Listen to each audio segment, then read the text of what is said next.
Welcome to Crime Clueless. We're your hosts. I'm Jenna. And I'm Laura. I'm Krista. And I'm Kayla.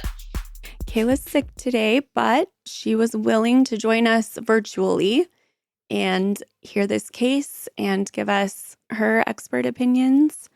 And amazing insight. Kayla always has the best questions. She does. So we're glad that she's willing to join us, even though she's a little bit miserable. Thanks, guys. I appreciate it. Hopefully next time I'm feeling better and can be there in person. I hope so too.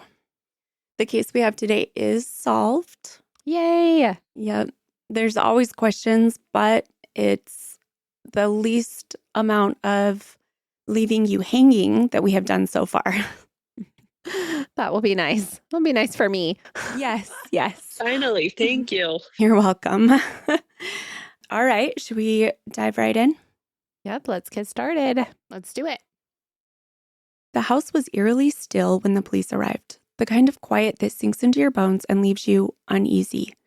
Inside, the scene told a story far darker than anyone could have imagined, a story of violence and heartbreak, wrapped in layers of questions with no easy answers. Robin Lawrence's life had been full of promise, but in a single moment it was shattered.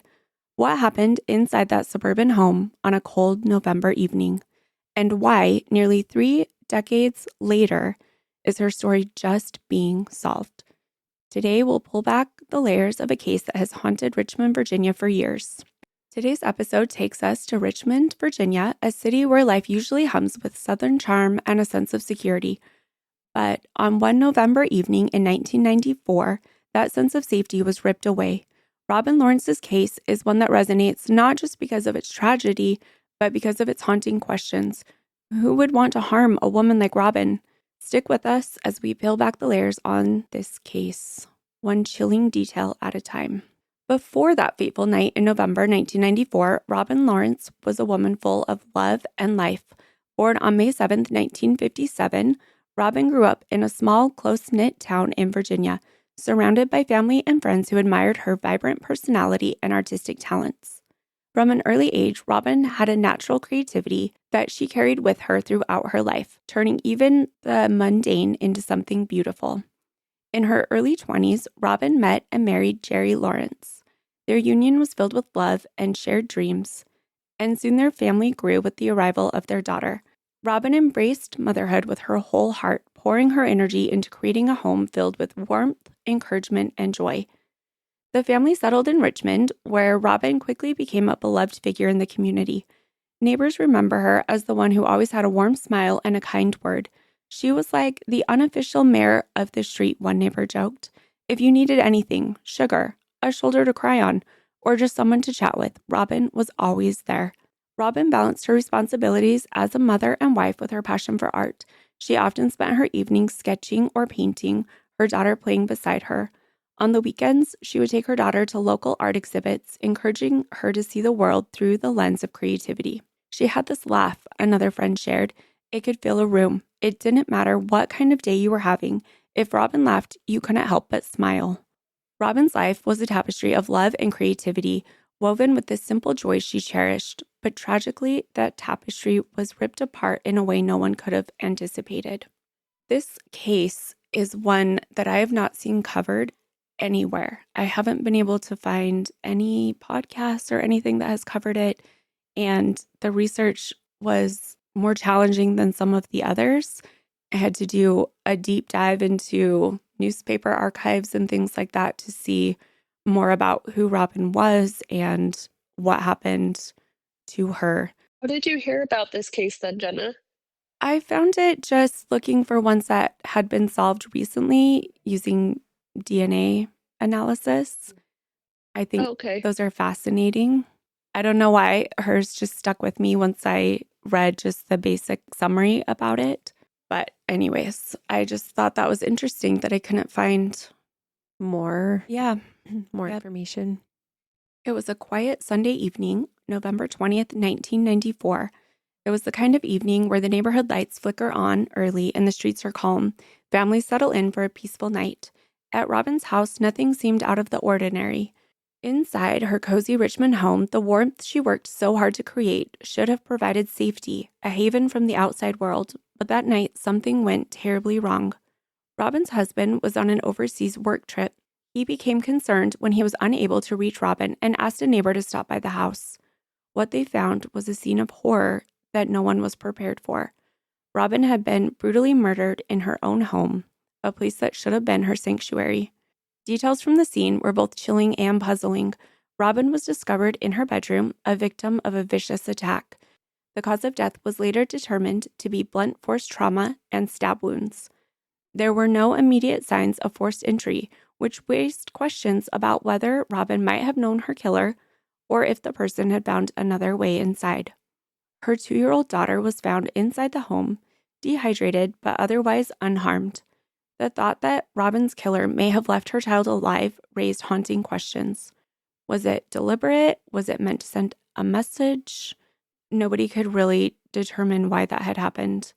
As police combed through the house and the surrounding areas, the questions began to pile up.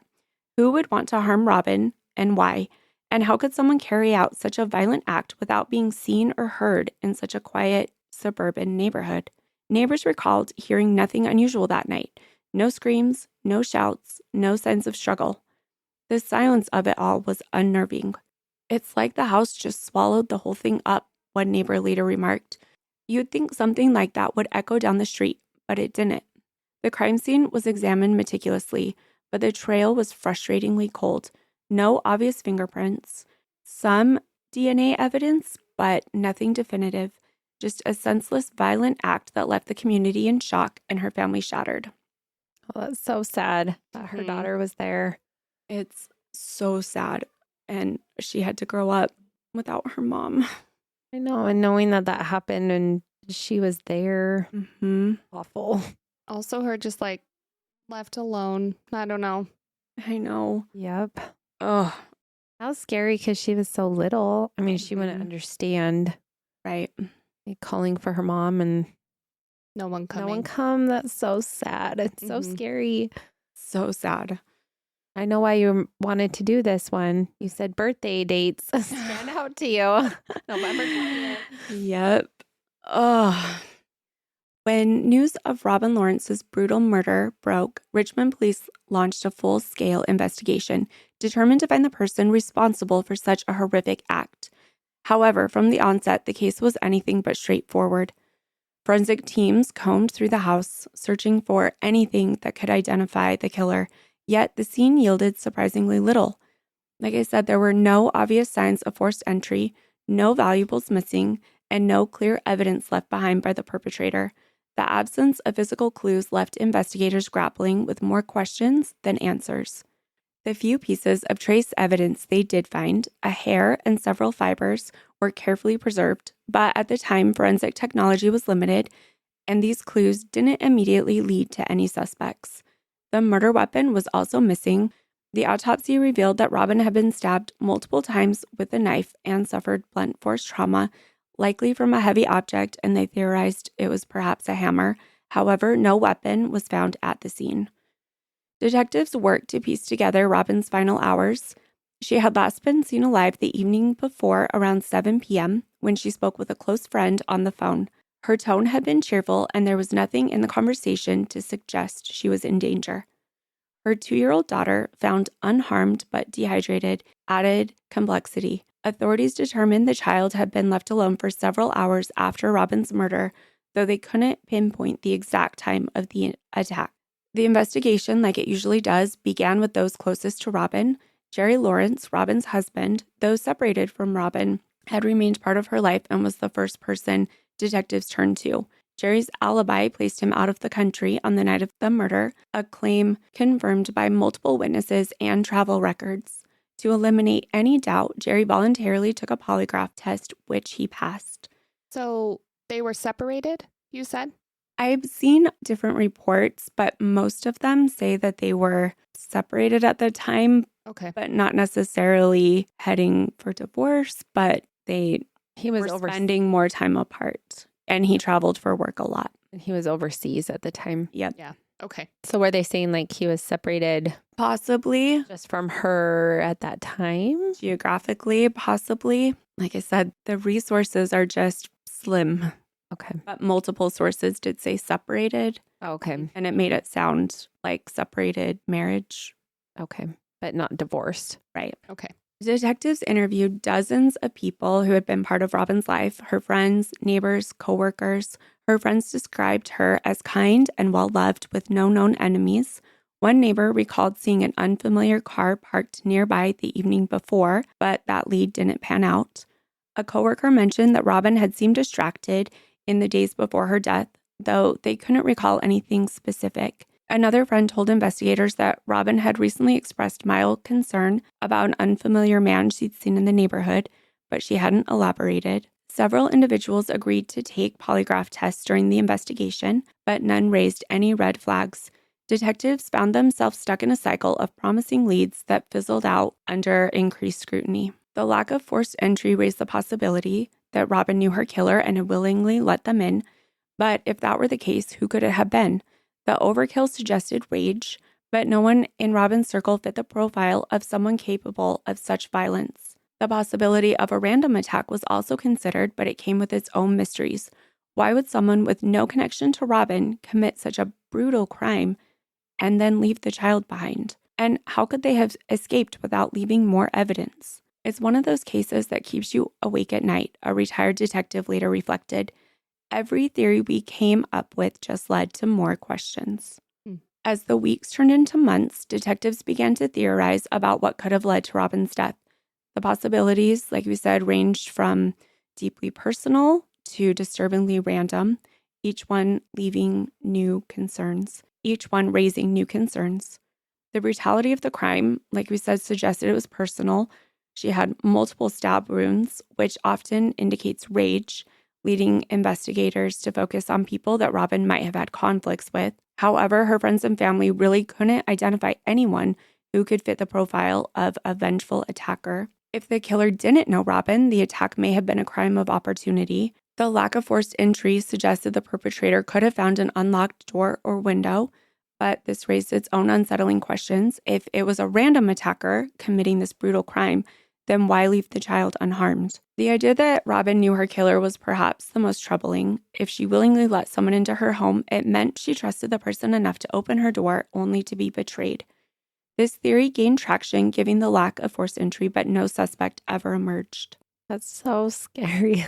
It's so scary. I hate that, especially thinking like if it was a random person. Mm-hmm. And I was talking with Brandon about this, and, there's a lot of things that he does around the house that I don't do. I'm wondering if her husband usually went through and locked the doors at night. Maybe. And he went on his work trip. He could have left that same day. I'm not sure.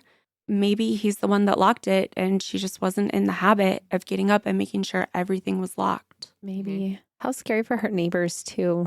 Yeah. Right. Because the possibility that it's random Yeah. is horrifying because And they can't what find if they somebody? come back? Right. Yeah, they can't find somebody. They don't have any suspects. Yes. Now this person could be in their neighborhood again. Maybe Right. they live in the neighborhood. Like, oh, Or they live in the neighborhood. That's so, Yeah, even thinking that it is your neighbor. Yeah, that's yeah, scary. that's really unsettling. so if it is a neighbor and they just stop by, She would let them in. Maybe they asked for sugar, like they said. yeah, I don't like that. I don't like either possibility. Nope. The absence of any real forensic evidence and the missing murder weapons led some to speculate the killer might have been unusually careful or even skilled. However, the overkill didn't align with a calculated professional hit. This left detectives torn between the idea of a crime of passion or one that was meticulously planned. It's essentially both, right? Mm-hmm. There's no box you can put this case into, one detective remarked. Every piece of the puzzle seems to contradict the last. By the end of 1994, so that would be about 6 weeks later, the investigation into Robin's murder had reached a frustrating standstill. Despite the initial flurry of activity, the interviews, trying to do forensic analysis, community outreach, detectives had no suspects, no motive, and little evidence to guide them. While investigators had collected a few pieces of trace evidence, They just didn't have the technology that could provide them with a breakthrough. We had the evidence, one detective later recalled, but we didn't have the ability to do much with it back then. The evidence was preserved in the hope that advancements in forensic science would one day offer new leads. But for the time being, it was as if the killer had vanished into thin air. The Richmond community was shocked by the crime. The local media covered the case extensively in the early days. Headlines focused on the senseless nature of the murder and the haunting detail of Robin's 2-year-old daughter being left alive but alone. Who killed Robin Lawrence was a recurring theme in local papers, with journalists speculating about everything from a jealous acquaintance to a random intruder. The case even inspired amateur sleuths to propose their own theories, although none provided actionable leads. This wasn't just a story, it was a nightmare, one journalist wrote. A young mother taken from her daughter, her family, her friends, and no one could explain why. Robin's death left a lasting scar in the neighborhood. For months after the murder, neighbors reported feeling uneasy, locking their doors and windows in a community that had rarely worried about crime. I didn't sleep for weeks, a neighbor admitted in a 1995 interview. If something like this could happen to Robin, it could happen to any of us. Vigils were held in Robin's memory, with family, friends, and neighbors gathering to honor her life and pray for justice. Her daughter, too young to understand the loss, was cared for by family members who vowed to keep Robin's memory alive. I think I would have to move if I lived in that neighborhood. Yeah, I mean, that would be shattering for all your normalcy and everything you thought. Absolutely. Well, and you were saying, after this happened, it was causing people to lock their doors and windows.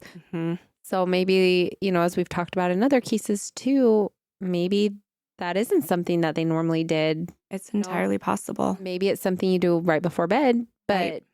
if it had happened earlier in the evening before she was going to bed, Mm-hmm. and maybe it was later, but maybe she didn't lock her. And maybe it's something they don't even think about. Because I mean, if you live in a small town where crime doesn't happen, I mean, most people, that's not something they think about. In college, it was such a small town. My roommate, she never even locked her car door. She said, if stuff like that isn't happening around you very often, then maybe it's not something you even think about. Right. Absolutely. Exactly. And like we talked about in Nancy's case, Yeah. if you're not used to it, you didn't grow up with it. Yeah, when I was in college, there were times where we wouldn't lock our door. I woke up one time and the door was wide open. Oh my gosh. And I was like, why did we ever do that? That's so dumb. Something easily could have happened.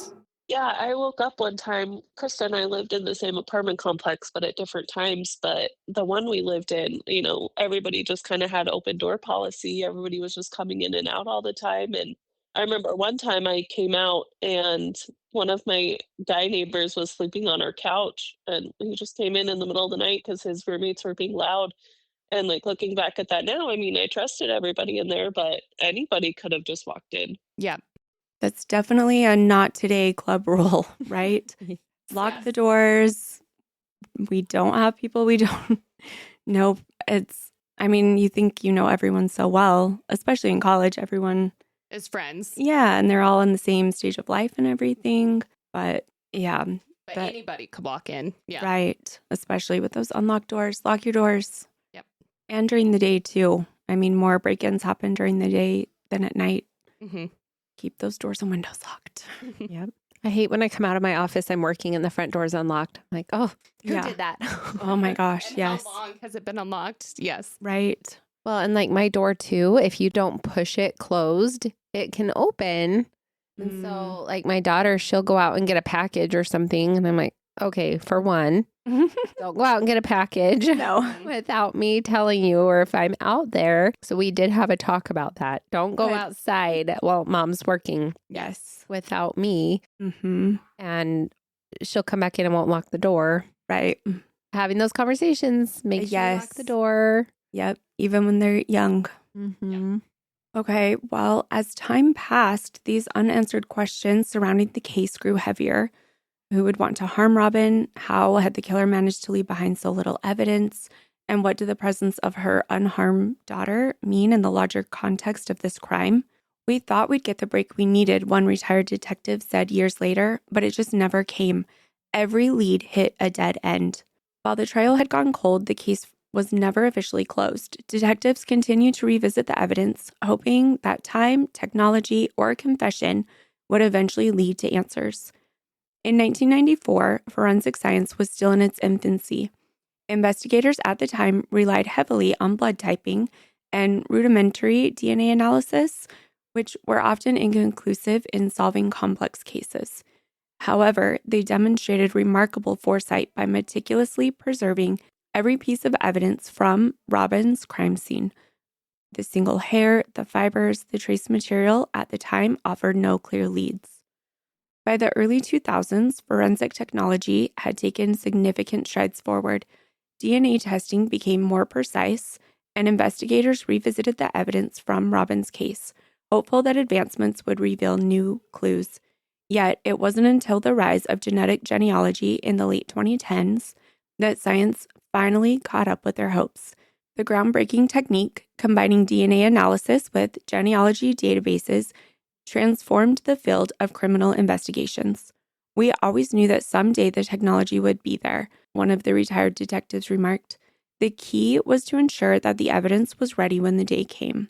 I love hearing about all these cases that are solved with technology advancements. Me too. So cool to see. It gives me so much hope for all these families for what else is coming, because Absolutely. we're not done No. advancing technology. More is coming. I mean, even in the last couple of years, they can tell if the material that they found with the DNA or whatever came from a muscle or came from your liver, or they can really specify exactly where it came from, which is just in the last couple of years. Yeah, there's going to be so many cases that are solved, and that I hope for all these other families that have cold cases. Me too. Hopefully any evidence is preserved like it was in these other cases we've been talking about, so that theirs can be solved too when the technology gets there for them. I hope so. Yeah, I was going to say, I also really love the foresight of these detectives, just knowing that one day it would be solved, just not today. Yes. That's so great, because they could have just been like, oh, we can't get anything from this and gotten rid of it. Or, right. They have so much that they're preserving as well. Mm-hmm. After a certain amount of time, they could get rid of evidence. Yep. Right. Or it could degrade to where it's not as useful if it's not stored properly. Yeah, exactly. Mm-hmm. One forensic specialist said it's not just about solving the case, it's about giving Robin's family the closure they deserve. Over the years, the case faded from public attention. Robin's loved ones continued to carry the weight of her loss. Her daughter grew up without her mother, shielded from many of the details, but always aware of the void in her life. We try to focus on the good memories a family member shared in a rare public statement, but it's hard not to think about the questions that still haven't been answered. Robin's story is one that lingers. It's not just the brutality of the crime, but the sheer lack of answers. As we move forward in this episode, we'll examine how new technology and fresh perspectives bring closure to this case and bring justice for Robin. For nearly 3 decades, Robin's family and friends held on to the hope that justice would one day be served. The investigation, which had stalled in the late 1990s, was brought back into the spotlight in 2019 when Fairfax County detectives decided to re-examine the case. Advances in forensic science and the growing focus on solving cold cases breathed new life into Robin's story. The preserved evidence, meticulously stored for decades, was sent to Parabon Nanolabs. Mm-hmm. Oh, Parabon. Parabon, yay. They're stars. They are. They are the leader in DNA technology. And they're actually based in Virginia, which is where this case happened. Oh, yeah. Among the items analyzed were fibers and a hair found at the crime scene, which had been preserved meticulously. Using cutting-edge techniques, Parabon applied genetic genealogy, the method that matches crime scene DNA with publicly available genealogy databases to trace potential relatives to the suspect. And like we've mentioned, it's the groundbreaking approach that helps solve the Golden State Killer case. Genetic genealogy isn't just about finding one person, a forensic expert on the team explained. It's about building a family tree and following the branches until you find the right connection. As detectives worked with Parabon to construct this family tree, one name began to stand out: Stephen Smirk.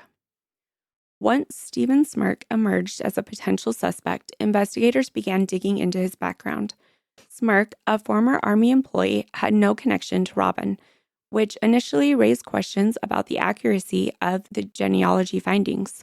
To confirm their suspicions, detectives compared the digital composite images generated from the DNA to photographs of Smirk taken in 1988 and 1998. The resemblance is striking. I need to show you guys a picture of this because it looks just like him. Wow.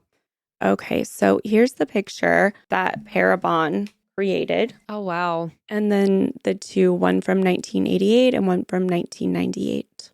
That is crazy. That is crazy. It looks just like him. Mm-hmm.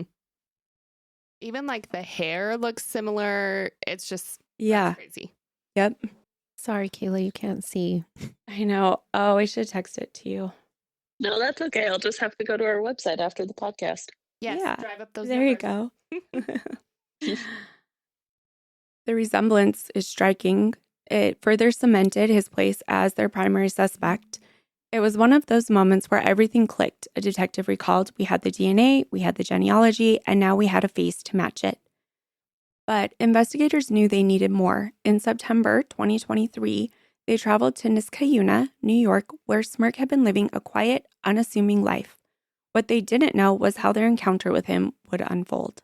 That sounds daunting. Mm-hmm. Let's talk a little bit about how they did the DNA and how they did the profile that led them to Stephen Smirk. The DNA, they ran it through CODIS, the Combined DNA Index System, and investigators really thought that for somebody to have committed this crime and how violent it was, that they would have committed more crimes. And they were really shocked when they got no hits in CODIS. Parabon had that whole DNA profile. They uploaded it to GEDmatch. They compared it to the DNA profiles to find potential relatives based on their shared genetic markers. Through this process, Parabon identified distant relatives of the suspect, third and fourth cousins, whose DNA partially matched the crime scene sample. From there, the work of building a family tree began. Investigators painstakingly traced the branches of these families using historical records, obituaries, and public documents to connect the dots. Over time, they were able to narrow their focus to a single family line that led them to Smirk. It's like solving a giant puzzle, a genetic genealogist explained. Every piece of information, no matter how small, helps us see the bigger picture. With this evidence, detectives finally had the confirmation they needed to confront Smirk. Once Stephen Smirk's name emerged as a potential suspect, detectives began meticulously cross-referencing his background with the details of Robin's murder. It was a delicate process connecting fragments of evidence to build a case strong enough to hold up under scrutiny. At first glance, Smirk seemed like an unlikely candidate. A former Army service member, he had lived a quiet life in Niskayuna, New York, far removed from the public eye. Yet his age, military background, and proximity to the crime scene in 1994 all aligned with what investigators knew. Each detail brought them closer to the truth, but there was still one key element missing, a direct DNA sample to confirm their suspicions. Detectives made their move in September 2023. Armed with the findings from genetic genealogy and a warrant, they approached Smirk at his home. It was a pivotal moment in an investigation spanning nearly 30 years. Would he cooperate or would he shut the door on their quest for justice? When detectives knocked on Smirk's door, they were met with cautious curiosity. Calmly, Smirk agreed to provide a DNA sample, and he calmly swabbed the inside of his cheek. What happened next would confirm everything investigators had worked towards. The forensic analysis got to work immediately comparing Smirk's DNA to the genetic profile created from the crime scene evidence decades later. The results were definitive, a conclusive match. It wasn't just a match, it was definitive, one investigator later recalled. The DNA tied him to the scene without any room for doubt. So, when detectives knocked on Stephen Smirk's door in Niskayuna, New York, nearly 3 decades after Robin Lawrence's murder, they were prepared for resistance or denial. What they encountered instead was a man who seemed almost resigned, as though he had been waiting for this moment. Stephen Smirk was polite and cooperative when he answered the door, a stark contrast to the horrific crime he would soon admit to. Detectives explained that they were reopening the case and wanted to ask him a few questions. Without hesitation, Smirk agreed to speak with them. As the conversation unfolded, detectives presented Smirk with their findings from the genetic genealogy investigation. They explained how advances in DNA technology had led them to him and how his profile matched evidence found at the crime scene. Smirk didn't flinch. Instead, he asked one simple question: "What do you want to know?" The detectives suggested that he provide a DNA sample to confirm their findings. Smirk agreed without hesitation, calmly swabbing the inside of his cheek and handing the sample back to them. But before the test results could even confirm what they already suspected, Smirk began to talk. He didn't just confess, one investigator later recounted. He unburdened himself. It was chilling how matter-of-fact he was about it. Smirk described the events of November 20th, 1994 in meticulous detail. He admitted that he had left his army base that night with a single goal: to kill someone. He didn't know Robin Lawrence, nor did he have any connection to her. Oh my gosh. It's so horrifying. That's horrifying. She was, Yes. as he put it, a target of opportunity. He told detectives how he walked through the quiet Richmond neighborhood, scanning homes for one that appeared vulnerable. When he reached Robin's house, he noticed a sliding glass door that wasn't fully secured. He slipped inside and made his way to the bedroom where Robin was. "I knew I was going to do it," Smirk said. "There was no turning back." He attacked Robin with a level of brutality that left seasoned investigators speechless. He admitted to stabbing her repeatedly and striking her with a blunt object. In the other room, Robin's 2-year-old daughter slept through the chaos. Smirk claimed he never intended to harm the child, though he never offered an explanation as to why. When asked why he chose to kill that night, Smirk's response was as chilling as his actions. "I don't have a reason," he said. "I just knew I wanted to kill someone. If I hadn't have gotten married and then had kids, I probably would be a serial killer."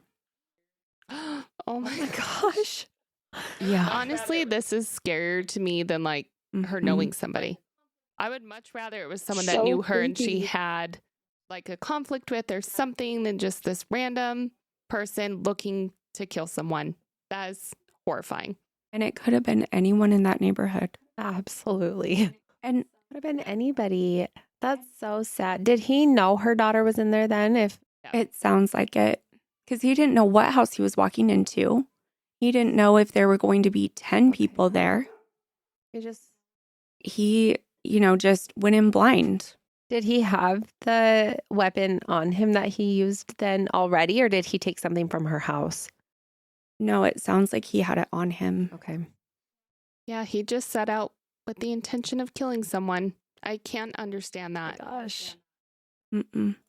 And I was trying to dig deeper into this case, and there's only one Reddit post on it, which came last year when it was solved. But there was someone on there who, and this is, fourth hand or whatever, but she said that her husband was friends with him when he was at the military base and everyone loved him. And she said she always got like the worst vibes and eventually banned him from her house. She didn't like how he talked about women and just kind of the crude language that he would use. Wow. Yeah. And then when she saw this, she was like, oh, yeah. Yeah. Okay. yeah, because everyone else loved him. So she started to think that she was wrong. Like her gut. I think you should always trust your gut about people. I feel like that's happened to me before. There was someone that we knew growing up, and then I always had a bad feeling about them. And then I found out some things that they did, and I was like, yeah, I can see that from that person. And I never said anything before. Right. Just a little bit on your guard. Yeah. Honestly, And it wasn't something like this. Right. It was, I don't know, I think you just have to trust your instincts about people for sure. I agree. honestly, I'd rather feel that and be cautious about it than ignore it. Yeah. And be wrong. Yeah. Absolutely. Yep. Absolutely. So Smirk's confession painted a picture of someone deeply disturbed who planned the attack with cold precision, but spoke about it with detachment. His demeanor during the confession was described as calm, almost unnervingly so. It was like he was talking to someone else, a detective noted.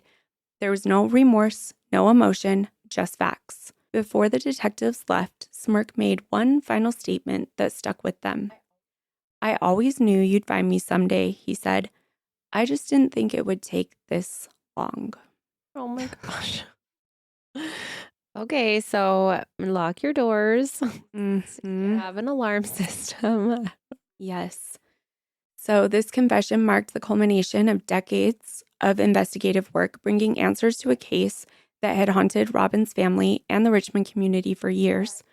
For those who sat across from Smirk that day, it also left them grappling with the darkness of his actions and the chilling randomness of his crime. For the detectives who worked tirelessly on Robin's case, the decades-long pursuit of justice was both a professional mission and a personal crusade. Many recalled the initial frustration of hitting dead ends as each promising lead fizzled out under scrutiny. You'd work 12-hour days chasing something that seemed like a sure thing, only to find yourself back at square one investigator admitted. But you don't forget cases like this. You carry them with you. Another detective, who was retired, spoke about keeping Robin's case file on his desk long after it had gone cold. It was a reminder to never stop trying, he said. Her story deserved an ending, and her family deserved answers. When did he get married after this? Was it like soon after? Do you know? I am not exactly sure. I know that he has 2 kids that are both in high school. Okay. So my guess is, Yeah, because I'm just wondering if he committed. I guess he probably would have confessed since they already had him if he committed any other crimes, if that was his frame of mind. If I hadn't got married, I would be a serial killer. right. And so for him to have continued, right, without doing anything else. Yeah, that's why I was wondering how long it was after this that he did get married and decide to not kill people anymore. You know, I don't know. How horrible for Family. his For his family, I can't even imagine. I mean, it's so tragic to lose your dad, you know? Yeah, and just have a whole new look at him, of him. Yes, everything you thought you knew. Everything would change in your mind. Especially Yes. off that quote. Yeah. Because he had like no remorse for it or any, I don't know. No. It's like, well, I Still knew you would doesn't. find me, but took a lot longer than I Yeah. thought. Like, that's so Mhm. terrifying. And I kind of wonder why he made that comment. Like, I always knew you'd find me. Yeah.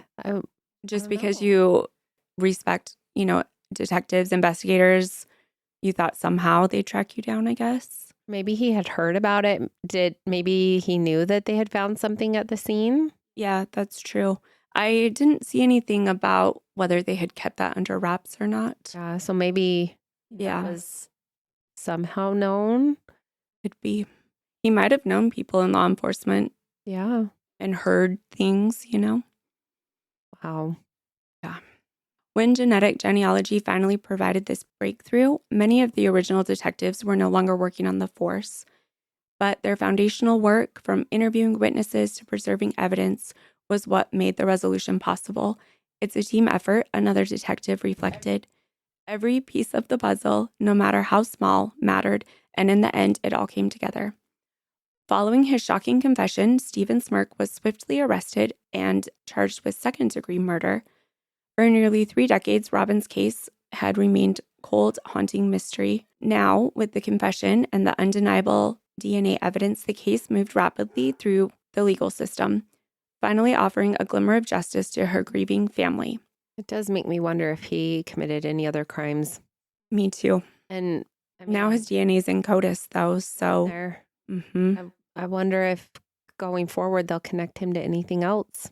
Yes, this is one of my new Google alerts as well, because I feel the same way. Yeah, I mean, you don't just feel like that and then keep going and not do anything else, right? I mean, maybe you do. I don't know. I don't know. I don't know if it's psychopath or what the word is. Mhm. It sounds to me like he is actually a psychopath. He did this premeditated. He could just kind of separate his feelings from it. Maybe he just decided, you know what? I did it once. I'm married now. I have kids. Like I won't be doing this again. Right, and not the impulse that you see Yes. sometimes. Yeah. Mhm. Definitely with that lack of remorse and Mm-hmm. guilt. I think that does fall under that category. Yeah. Yeah, me too. Smirk now faces a potential sentence of up to 70 years in prison. His sentencing date is set for March 7th, 2025, which is a beacon of closure for Robin's loved ones. It represents not just the culmination of her case in the legal sense, but the emotional relief of knowing the man responsible will be held accountable. For the first time in almost 30 years, we can breathe again, a family member said after the guilty plea. We can finally begin to heal. This moment in court wasn't just about convicting Stephen Smirk, it was a testament to the persistence of law enforcement, the advances in forensic technology, and the unwavering determination of a family that refused to let Robin's story fade into obscurity. On October 4th, 2024, Stephen Smirk entered the courtroom, his demeanor as calm and unsettling as ever, to plead guilty to first-degree murder.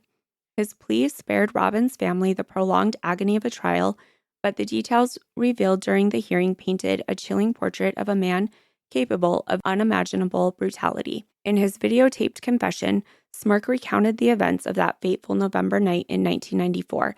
He admitted that he had been drinking and taking pills when an overwhelming urge to kill overtook him. Leaving his army base, he wandered into Robin's quiet neighborhood, scanning homes until one caught his attention. He noticed the sliding glass door, like we said, offering easy access. Then he said, "I cut her up pretty good." He stated that without emotion, his detached words echoing in the courtroom. He described his attack on Robin with clinical precision, detailing how he had stabbed her repeatedly and struck her with the blunt object. Yet, when asked why he spared Robin's 2-year-old daughter, who was sleeping in another room, Smirk provided no real explanation. "She wasn't my target," he said simply, as though that absolved him of further cruelty. His remarks during the confession revealed a deeply disturbed psyche. "If I hadn't have gotten married," Smirk admitted, "I probably would be a serial killer." His eerie calmness as he recounted his crime left those in the courtroom grappling with a mix of relief and horror. The courtroom was a somber space as Robin's family listened to the grim details of her final moments. For nearly 3 decades, they had waited for these answers, but hearing the full truth was a new source of pain. Her sister, Mary, reflected on the experience with mixed emotions. "We're grateful he's finally being held accountable, but it's hard to understand how someone could be so heartless," she said, her voice steady but laced with sadness. Robin's niece, Lauren, spoke more bluntly about Smirk, describing him as a man who doesn't have a soul. She added, "He robbed us of so much, and he showed no remorse. That's what's hardest to accept." For Robin's family, the guilty plea marked the end of their long journey. It provided a sense of closure, but could never ease the pain of her loss. Robin's story and the long fight for answers left a mark on all who knew about it. For her family, her friends, and her community, the resolution, not just an end, but a testament to the enduring power of hope and determination. And that's the case of Robin Lawrence. That was a terrifying case, Jenna. I'm sorry. But Yes. It's scary to think that there's people who are like that and just walking among us. Mm-hmm. yeah, And I mean, like in Nancy's case, he went on to be a lawyer. How many people did he sit with and interrogate and defend, prosecute? And then in this case, just to have a family and live his life. And doing the dad things, doing the husband things. And I mean, who knows what else he could have done. Right. But I mean, he managed to get away with this one for 30 years. well, and like that lady you saw said, people loved him. Right. I mean, it's not like everybody was all of a sudden thinking, "Oh, yeah, he had a weird vibe." Like, right. So She said just loved him. no one else. Yeah. So I don't know. It leaves you feeling a little bit weary of other people, I think. Lock your doors. Lock your doors. Yeah. Trust your gut. Yeah.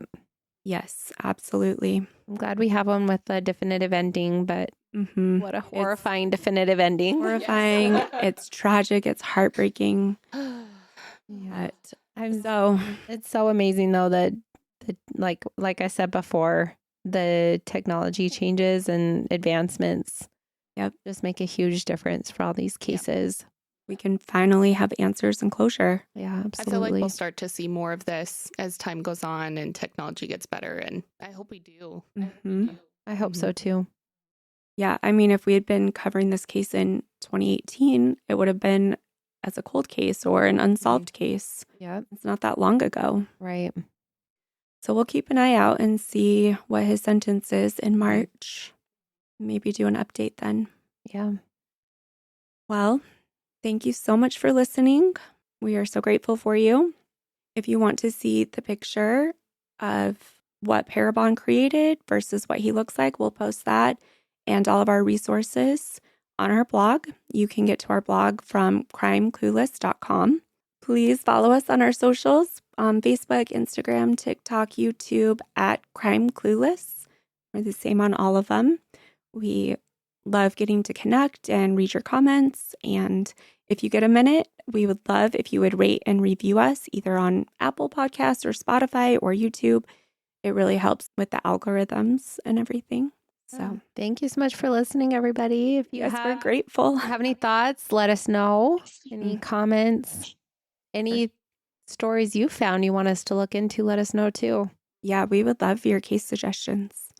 Well, we're grateful for you. Remember, refuse to be clueless, careless, or caught off guard. Not today, murderers. Bye. Bye. Bye.